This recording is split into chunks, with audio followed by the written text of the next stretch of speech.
Los contextos de interacción son los espacios educativos que cuentan con un conjunto de elementos que favorecen las comunicaciones o la relación activa de los niños, consiguiendo, que ellos mismos y sus compañeros sean agentes educativos con los objetos e incluso con los eventos de la vida diaria.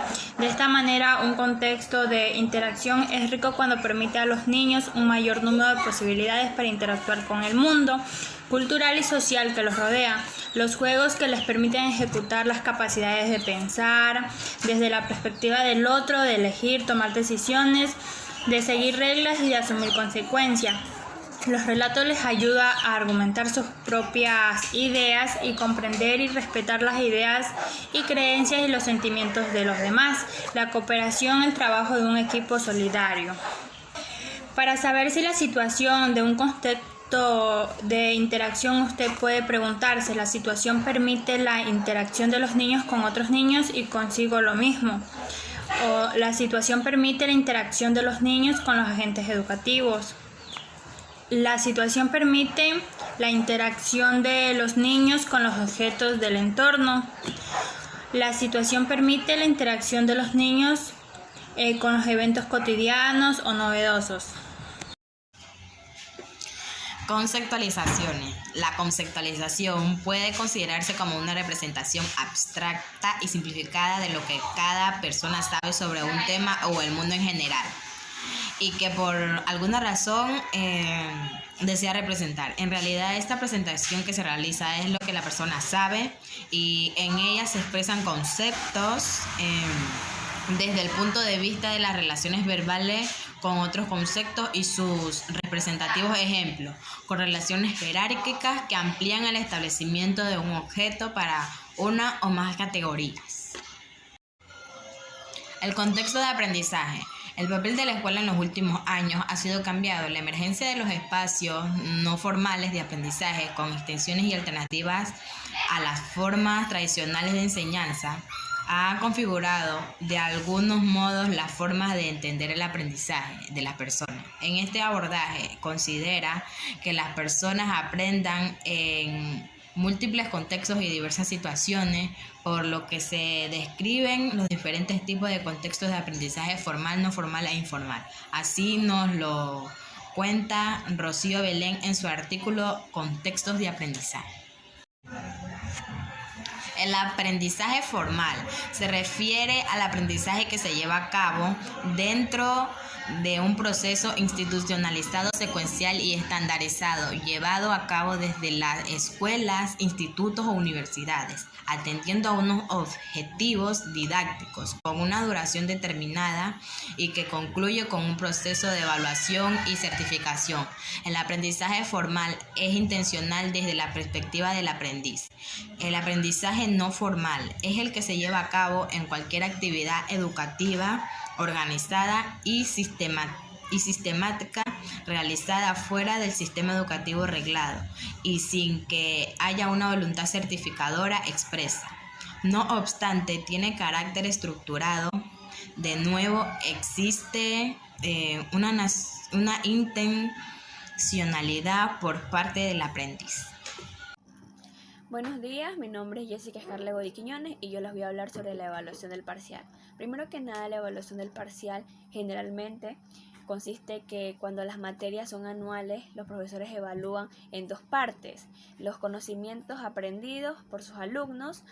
Entonces, a cada una de esas evaluaciones corresponderán a una parte de la materia en cuestión. Se llamará parcial a parcial del primer trimestre o cuatrimestre y parcial del segundo cuatrimestre. Hola, mi nombre es Dayana Esparza y les voy a hablar sobre la importancia de los contextos educativos. ¿Qué es el contexto? Es un conjunto de circunstancias que se producen alrededor de un evento dado, de un acto o fenómeno.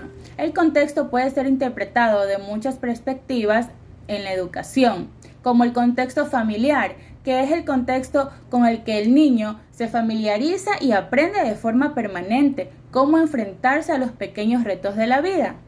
Desde la comunicación, el lenguaje verbal, el lenguaje corporal, hasta las formas inconscientes de que los adultos se relacionan entre sí.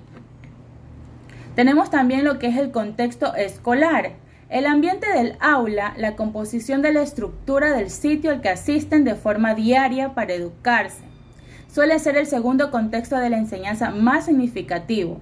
Allí pueden aprender habilidades, competencias, aptitudes y actitudes para la vida. Pueden transformarse para responder a las expectativas de vida que presentan. Además, construyen su proyecto de vida.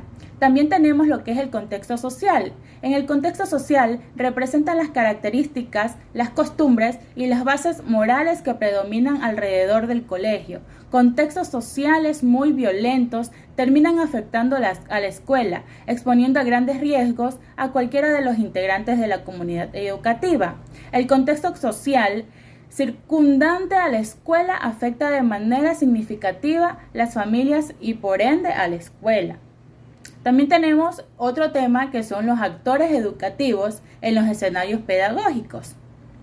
Un escenario de aprendizaje entronca directamente con el diseño de una experiencia, aquella en que el docente pone en práctica su habilidad de conjugar teorías, herramientas y espacios con la intención de lograr un aprendizaje plenamente contextualizado y adaptado a las circunstancias de su aula y de sus estudiantes. Existen diferentes personas que se ven involucradas en la educación, que trabajan en conjunto para lograr el aprendizaje y formación de los estudiantes. A esto se les llama actores educativos. Ellos son institución educativa, donde se encuentran los profesores, quienes guían a los alumnos en todo el proceso de aprendizaje. Los estudiantes, por último, los padres, quienes apoyan y ayudan a sus hijos en este proceso. Muchas gracias. Buenas tardes, profesora. Soy Kira Rangel Ginger y yo les voy a hablar sobre la creación de ambientes de aprendizaje y los principios en los que se fundamentan.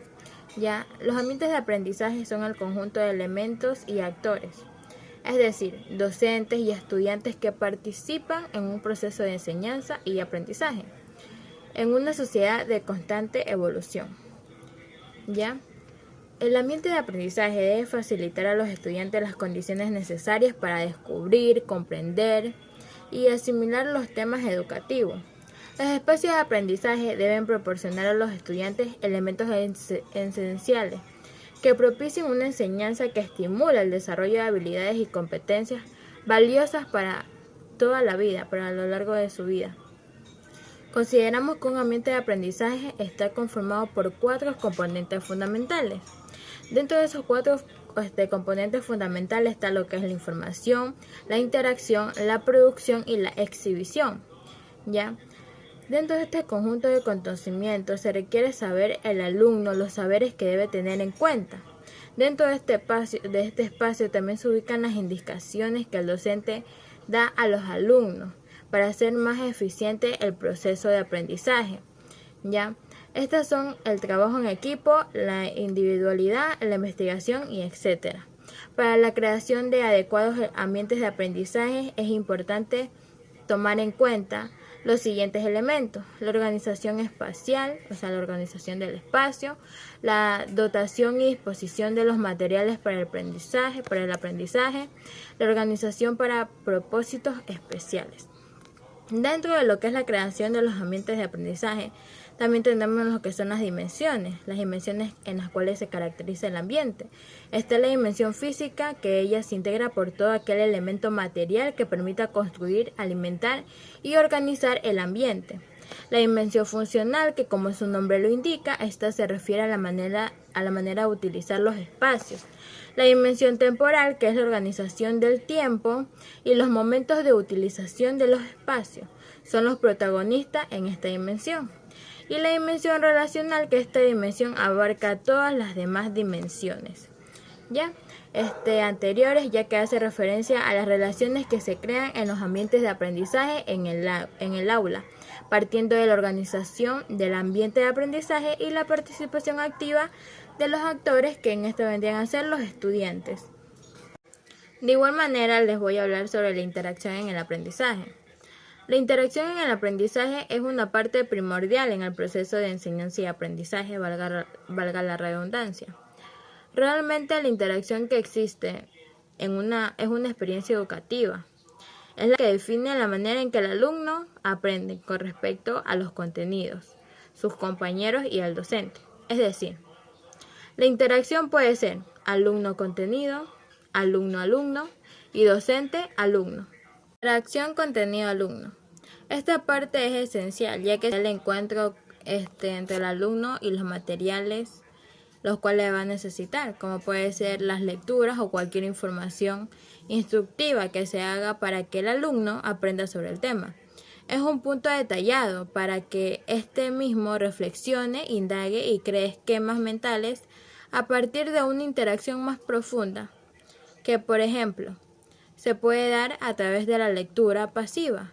A través de la lectura pasiva, él va a profundizar con los contenidos y va a ser más detallado, y tiene que ser una forma en que él habrá de interactuar con los mismos, por lo que deberá sentirse una lectura trabajada con preguntas de reflexión, etc.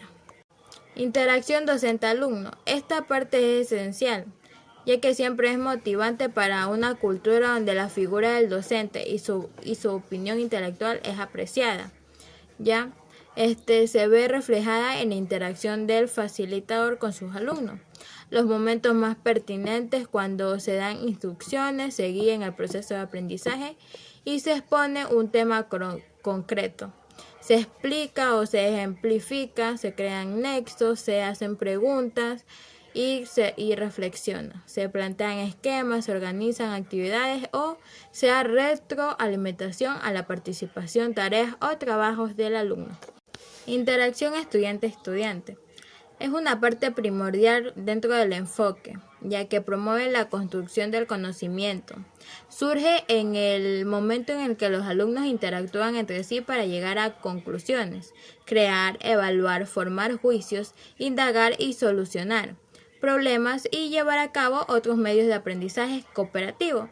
Es ahí donde la intervención del docente se centra en guiarlos en este proceso y gestionar sus conocimientos. Políticas educativas del Ecuador. El Ecuador se ha caracterizado por ser un país multicultural y multilingüe, que en los últimos años ha demostrado mejorías dentro de su sistema social y educativo. Y por esto el gobierno ha impulsado nuevas políticas sociales y formativas que permiten la calidad de vida de todos los ciudadanos ecuatorianos. Además, su marco educativo está encaminado a contribuir específicamente al desarrollo de la educación inclusiva y contribuye al desarrollo investigativo de cualquier acción que esté encaminada con el ámbito pedagógico. Estas políticas educativas, que están catalogadas como aquellas que definen el sistema educativo con una identidad y personalidad de carácter novedoso, pues apuestan por la educación pública, inclusiva y de calidad. Dentro de esto tenemos los que son las políticas educativas 2021. ¿Ya?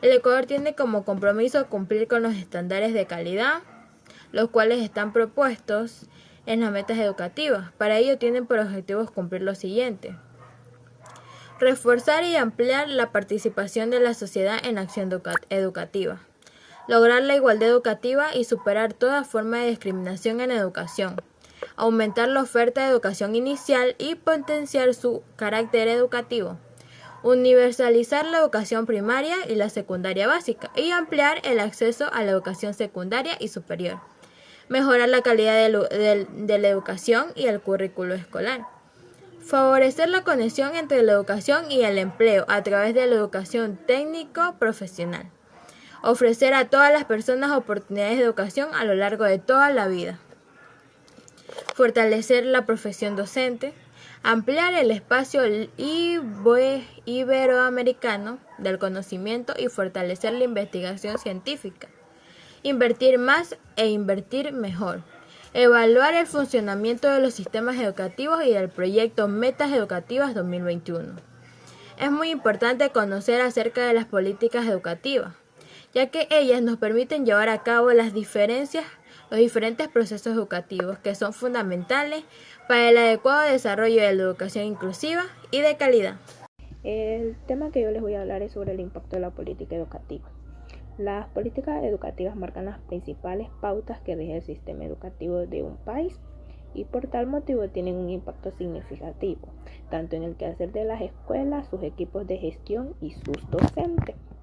Un impacto que tuvo la política educativa fue lo de la pandemia del COVID-19, que representó una amenaza para el avance de la educación en todo el mundo, debido a que se produjeron dos impactos significativos, que como ya sabemos fue el cierre de los centros escolares en casi todo el mundo y la recesión económica que se produce a partir de la medida tendiente a controlar la pandemia, ya que si no se realizaban esfuerzos importantes para contrarrestar sus efectos, como lo fue el cierre de las escuelas, provocarían una pérdida de aprendizaje y aumento en la deserción escolar, también conocida como abandono escolar, y una mayor inequidad.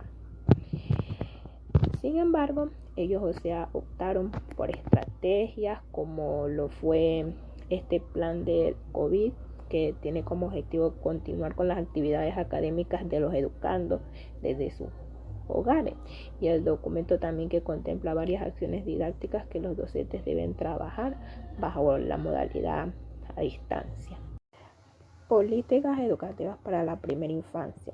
La política educativa para la primera infancia se enmarca tanto en el contexto de los derechos fundamentales de los menores, tanto de la salud, educación, nutrición, protección y participación, en el marco de la atención integral en el desarrollo de la política para la primera infancia, que se hará a través de tres modalidades, que son el entorno familiar, el comunitario y el institucional. A través de esta política, el ministerio busca en sí apoyar y formar a padres y madres de familias comunitarias, cuidadoras o agentes educativos para que adopten una actitud tanto de reconocimiento y descubrimiento de sus capacidades y competencias. De acuerdo con esta nueva política educativa, aquí los niños y niñas que están entre los 0 y 5 años, que reciben una adecuada atención durante la primera infancia, obtienen ellos mayores oportunidades de ingresar a tiempo a su educación formal y desempeñarse con mayor éxito a lo largo de su estudio. Tanto mejora sus posibilidades de acceso a la educación superior y aumenta sus oportunidades para ellos desenvolverse competentemente en su vida laboral. Política educativa para la primera infancia. Modalidad misión creciendo con nuestros hijos, CNH ternura. El desarrollo de competencias en los menores de 5 años, base a los aprendizajes posteriores y para mejorar la calidad de vida. La educación para la primera infancia debe apoyarse en actividad, juego, artes, expresiones que exijan a los niños y niñas poner en evidencia sus capacidades y la importancia de los proyectos pedagógicos. El jardín o la escuela no es el único ámbito en que los niños aprenden, ni los maestros son la única instancia de educación. Es necesario recuperar para los niños y niñas la familia, las instituciones sociales y otros ambientes para convertirlos en espacios que posibiliten su desarrollo y aprendizaje. Las modalidades de atención educativa para la población de menor de 5 años, característica de los actores educativos. Se trata de promover un enfoque de derechos, equidad e inclusión social desde los primeros años. La importancia de la articulación de un trabajo interculturacional e intersectorial para la atención a la primera infancia. Los niños y niñas, especialmente los padres, los más pobres y los más vulnerables, y la atención integral mediante modalidades que involucren a las familias, las comunidades y las instituciones especializadas en la materia. Elementos que constituyen el ambiente del aprendizaje. Existen 4 espacios fundamentales para esto. Está el espacio de la interacción, el espacio de la información, el espacio de la producción y por último el espacio de la exhibición. Para la creación de ambientes de aprendizaje apropiados se debe considerar la existencia de estos 4 ambientes de aprendizaje que son fundamentales, que en un conjunto propician la construcción del proceso de enseñanza y aprendizaje. Dichos espacios son la información, la interacción, la exhibición y la producción. Como ya lo mencioné, tenemos la información, que es el conjunto de conocimientos que requiere el ser humano, los saberes que debe tener en cuenta. Dentro de este espacio también se ubican las indicaciones que el docente le da a los alumnos para hacer más eficiente el proceso de aprendizaje, tales como el trabajo en equipo, individual, binas, investigación, etc. Tenemos la interacción, que significa la relación que se establece entre los actores del proceso de enseñanza y aprendizaje. Puede ser de profesor a alumno, de alumno a alumno o de alumno a especialista. Producción. En este espacio se considera la elaboración del producto de aprendizaje que va a realizar el alumno y que es la muestra del material aprendido en el proceso. Tenemos la exhibición. En esta etapa se da a conocer el producto resultante de todo este proceso. Esta se puede dar entre los compañeros de la clase, dentro del aula, incluso fuera del aula o fuera de la institución educativa. Este procedimiento puede construir la fase de la evaluación. Gracias.